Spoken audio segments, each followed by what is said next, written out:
Hello বন্ধুরা, কেমন আছো সবাই? তো আই হোপ সকলেই ভালো আছো। অ্যান্ড আজকের এই ভিডিওতে আমরা অষ্টম শ্রেণীর সেকেন্ড ইউনিট টেস্ট অর্থাৎ দ্বিতীয় পর্যায়ক্রমিক মূল্যায়ন 2026 সালের বাংলা প্রশ্নপত্র ও তার সঠিক উত্তর সিলেবাস সহ একদম সহজভাবে আলোচনা করব। অ্যান্ড এই গুরুত্বপূর্ণ কোশ্চেনগুলি থেকে তোমরা 100% হুবহু অনেক প্রশ্ন পরীক্ষায় কমন পাবে, গ্যারান্টি দিচ্ছি। সো প্রথমে তোমাদের সিলেবাসে কোন কোন গল্প এবং কবিতা পড়তে হবে একটু দেখে নাও। তো সাহিত্য মেলা থেকে তোমাদের পড়তে হবে দাঁড়াও, পল্লী সমাজ, ছন্নছাড়া, গাছের কথা, হাওয়ার গান, কি করে বুঝবো, পাড়াগাঁর দুপ্রহর ভালোবাসি, নাটোরের কথা এবং গড়াই নদীর তীরে। এরপর পথের পাঁচালী থেকে তোমাদের পড়তে হবে নবম থেকে অষ্টাদশ পরিচ্ছেদ পর্যন্ত।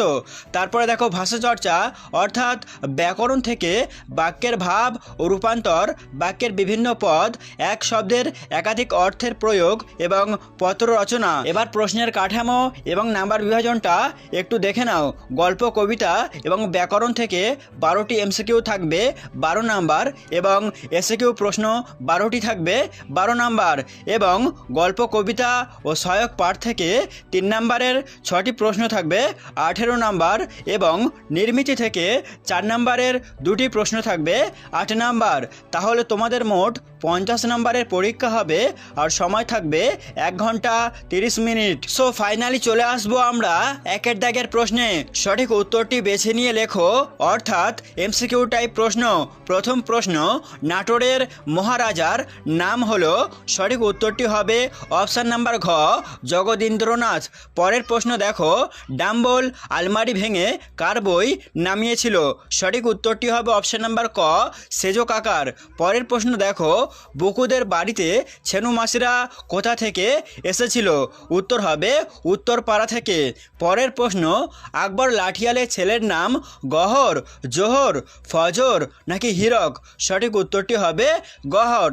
পরের প্রশ্ন দেখো, চিমনির নিঃসনে কাননের কন্দনে, নিঃসন কথাটির অর্থ হলো। সঠিক উত্তরটি হবে শব্দ। পরের প্রশ্ন দেখো, হাওয়াদের কি নেই?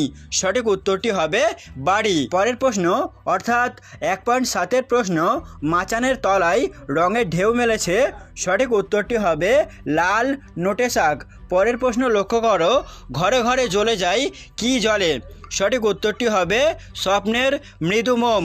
পরের প্রশ্ন দেখো, ক্রিয়ার মূলকে বলে? সঠিক উত্তরটি হবে ধাতু।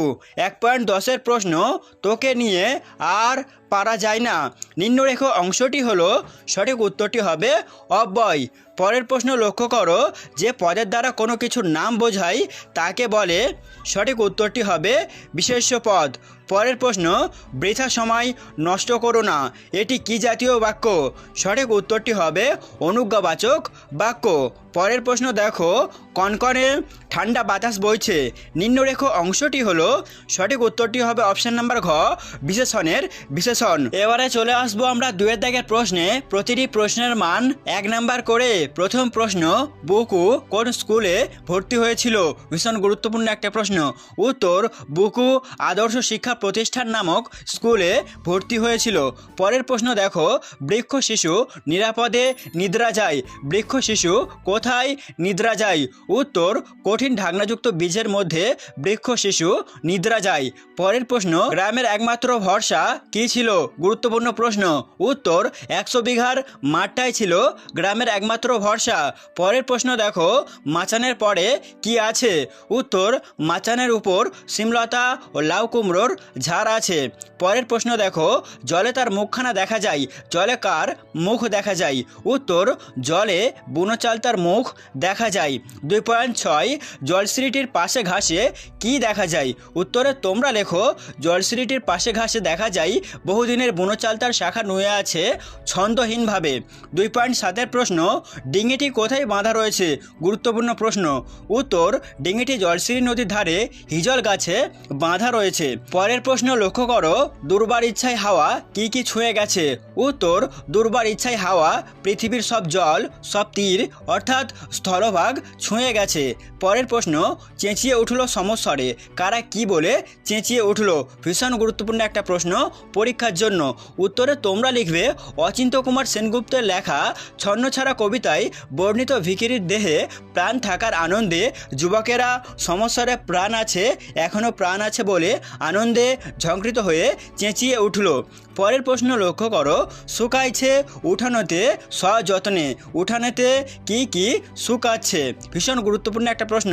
উত্তর, উঠোনে মটর ডাল, মুসুর ডাল, কালো জিরা, ধনে, লঙ্কা ও মরিচ রোদে শুকোচ্ছে।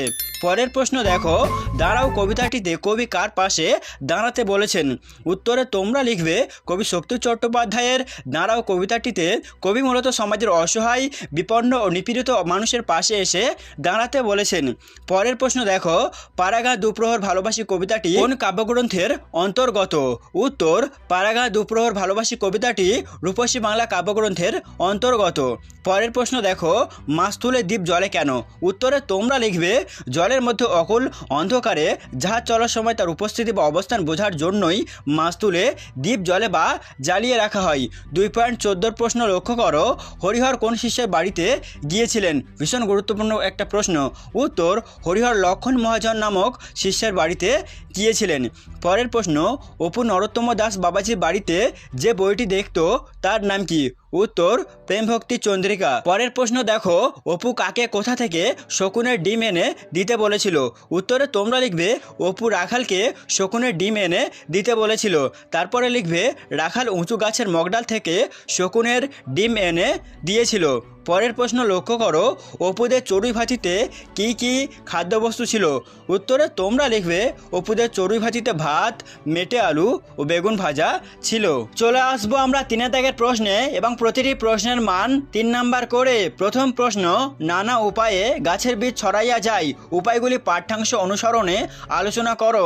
ভীষণ গুরুত্বপূর্ণ একটা প্রশ্ন তোমাদের পরীক্ষার জন্য। তো উত্তরে তোমরা লিখবে, বীজ ছড়ানোর প্রক্রিয়া সম্পর্কে লেখক জানিয়েছেন, প্রথমত পাখিরা ফল খেয়ে দূর দেশে বীজ নিয়ে যায়, ফলে অনেক জনমানব শূন্য দ্বীপেও গাছ জন্মায়। এছাড়া অনেক সময় বীজ প্রবল বাতাসে উড়ে গিয়ে দূর দেশে ছড়িয়ে পড়ে। উদাহরণ হিসেবে লেখক বলেছেন, শিমুল গাছের ফল রৌদ্রে ফেটে যাওয়ার পর তার বীজ তুলোর সঙ্গে উড়ে গিয়ে দূর দূরান্তে ছড়িয়ে পড়ে। এইভাবে দিনরাত দেশ দেশান্তরে গাছের বীজগুলি ছড়িয়ে পড়তে থাকে। অথবা গাছের জীবন মানুষের জীবনের ছায়ামাত্র, লেখকের এমন উক্তির কারণ লেখো। এই প্রশ্নটিও কিন্তু পরীক্ষার জন্য গুরুত্বপূর্ণ। উত্তরে তোমরা লিখবে, গাছের কথা প্রবন্ধে জগদীশচন্দ্র বসু জানিয়েছেন, গাছপালাকে ভালোবাসতে শিখে তিনি অনুভব করেন যে মানুষের মতোই তারাও আহার করে, বাড়ে, মানুষের মতো তাদেরও দুঃখ কষ্ট আছে এবং গাছ মানুষের মায়ের মতোই, প্রয়োজনে সন্তানের জন্য জীবন ত্যাগ গাছের মধ্যেও দেখা যায়। এগুলি অনুভব করেই লেখক আলোচ্য মন্তব্যটি করেছেন। 3.2 প্রশ্ন, মানুষ খাটে কিনা চেনা যায় শুধু টাকার সম্পর্কে, কে কার সম্পর্কে এ কথা বলেছিল, সে কেন এ কথা বলেছিল? এই প্রশ্নটিও গুরুত্বপূর্ণ। তো উত্তরে তোমরা লিখবে, পল্লী সমাজ গল্পে রমেশ তার বাল্যসখী রমার সম্পর্কে এ কথা বলেছিল। তারপরে লিখবে, বৃষ্টির জলে ডুবে চাষিদের 100 বিঘে ধান নষ্ট হতে বসেছিল, রমেশ জমিদারির অপর শরিক রমার কাছে সে এই অনুরোধ নিয়ে গিয়েছিল, বাঁধ কেটে জল বার করে দিলে মাছ বেরিয়ে গিয়ে অনেক টাকার ক্ষতি হবে জানিয়ে রমা রমেশের বাঁধ কেটে দেওয়ার অনুরোধ প্রত্যাখ্যান করে। রমার উপর রমেশের ভীষণ ভরসা ছিল এবং বিশ্বাস ছিল যে তার একান্ত অনুরোধ রমা কিছুতেই প্রত্যাখ্যান করবে না। কিন্তু রমা বলে নিজের ক্ষতি সে করতে পারবে না, আর রমেশের যখন চাষিদের জন্য এতটাই দয়া, তবে তিনি নিজেও ক্ষতিপূরণ দিয়ে দিন। এই কথাটিকে বিদ্রূপ কল্পনা করে রমেশ আলোচ্য উক্তিটি করেছিল। 3.3 প্রশ্ন, যেন ইন্দ্রপুরী, কিসের সঙ্গে ইন্দ্রপুরীর তুলনা করা হয়েছে, লেখক কেন এমন তুলনা করেছেন? এই প্রশ্নটিও কিন্তু ভীষণ গুরুত্বপূর্ণ একটা প্রশ্ন। তো এই প্রশ্নের উত্তরটা তোমরা পেতে চাইলে অবশ্যই আমাদের হোয়াটসঅ্যাপ গ্রুপ থেকে কালেক্ট করে নিও, বা এই ভিডিওর পিন কমেন্টে আমি দিয়ে দেব। এবারে চলে আসবো আমরা 4 দাগের প্রশ্নে। যে কোনো 2টি প্রশ্নের উত্তর দিতে হবে এবং প্রতিটি প্রশ্নের মান 3 নাম্বার করে। তো প্রথম প্রশ্ন, ঘেঁষবেন না ওদের কাছে, এই সাবধান বাণী কে উচ্চারণ করে করেছেন ওদের বলতে কাদের কথা বোঝানো হয়েছে, ওদের কাছে না ঘেঁষার পরামর্শ দেওয়া হলো কেন? এই প্রশ্নটি বেশ গুরুত্বপূর্ণ তোমাদের পরীক্ষার জন্য। তো উত্তরে তোমরা লিখবে কবি যে ট্যাক্সিতে উঠেছিলেন তার ড্রাইভার এই সাবধান বাণী উচ্চারণ করেছিলেন। তারপরে লিখবে ওদের বলতে রাস্তার মাঝখানে দাঁড়িয়ে আড্ডা দেওয়া একদল ছন্নছাড়া বেকার যুবককে বোঝানো হয়েছে, যাদের পরনে চোঙা প্যান্ট, চোখা জুতো আর মেজাজ রুক্ষ। তারপরে লিখবে কবিতায় উল্লেখিত এই যুবকরা ছন্নছাড়া, নীতিহীন, বিনয় ভদ্রতাহীন ও নেই রাজ্যের বাসিন্দা। ওরা নাকি গাড়ি থামিয়ে লিফট চাই এবং এভাবে ড্রাইভার ও যাত্রীকে উত্ত্যক্ত করে। তাই ট্যাক্সি ড্রাইভার কবির প্রতি এই ধরনের সাবধান বাণী উচ্চারণ করেছিলেন। পরের প্রশ্ন, চিরকাল উত্তাল তাই রে, কে চিরকাল উত্তাল, কেন সে চিরকাল উত্তাল হয়ে রইল? এই প্রশ্নটিও পরীক্ষার জন্য ভীষণ গুরুত্বপূর্ণ। তো উত্তরে তোমরা লিখবে কবি বুদ্ধদেব বসু রচিত হাওয়ার গান কবিতায় অস্থির হাওয়াকে চিরকাল উত্তাল বলা হয়েছে। তারপরে লিখবে উত্তালের কারণ, নিজের বাড়ি খুঁজে খুঁজে ক্লান্ত ব্যর্থ বাতাস যেন সারাদিন দীর্ঘশ্বাস ছাড়ছে, তার কোনো বাড়ি নেই, হাওয়াকে এই দুঃখ সারা দিন রাত বয়ে বেড়াতে হয়।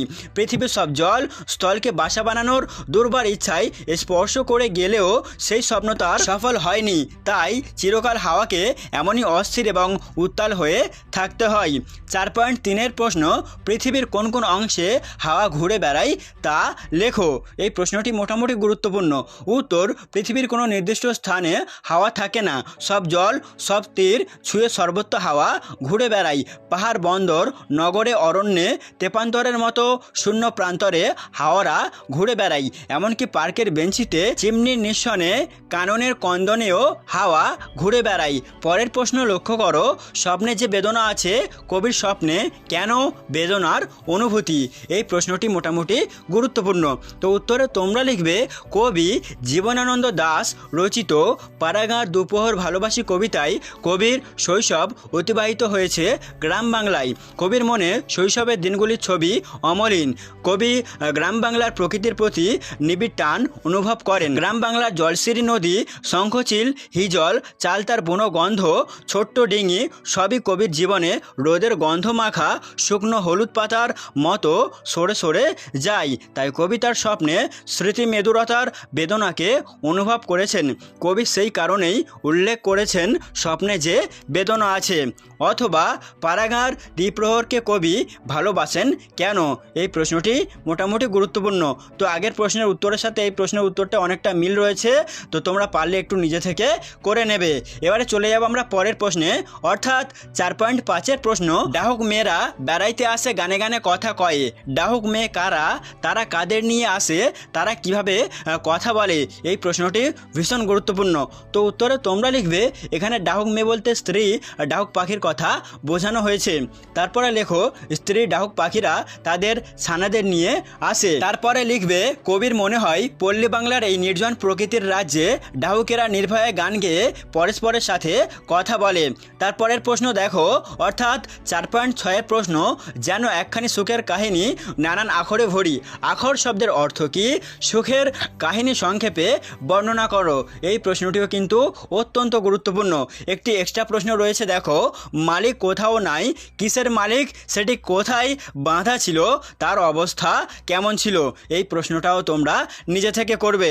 এবারে চলে আসবো আমরা 5-এর দাগের প্রশ্নে, এবং প্রতিটি প্রশ্নের মান 3 নাম্বার করে, এবং এই প্রশ্নগুলি পথের পাঁচালী থেকে নেওয়া হয়েছে। তো 5.1-এর প্রশ্ন, সর্বজয়ার বুক গর্বে ও তৃপ্তিতে ভরিয়া উঠিল, কিভাবে এরূপ ঘটনা ঘটেছিল তা আলোচনা করো। ভীষণ একটা গুরুত্বপূর্ণ প্রশ্ন। অথবা এই প্রশ্নটি একটু অন্যভাবে আসতে পারে, যেমন সর্বজয়ার বুক গর্বে ও তৃপ্তিতে ভরিয়া উঠিল, সর্বজয়াকে তার গর্ব ও তৃপ্তির কারণ ব্যাখ্যা করো। এইভাবেও কিন্তু প্রশ্নটা আসতে পারে। তারপরে দেখো 5.2-এর প্রশ্ন, অপুর গায়ে কাঁটা দিয়ে উঠিল, অপুকে তার গায়ে কাঁটা দিয়ে উঠল কেন? এই প্রশ্নটিও কিন্তু অত্যন্ত গুরুত্বপূর্ণ।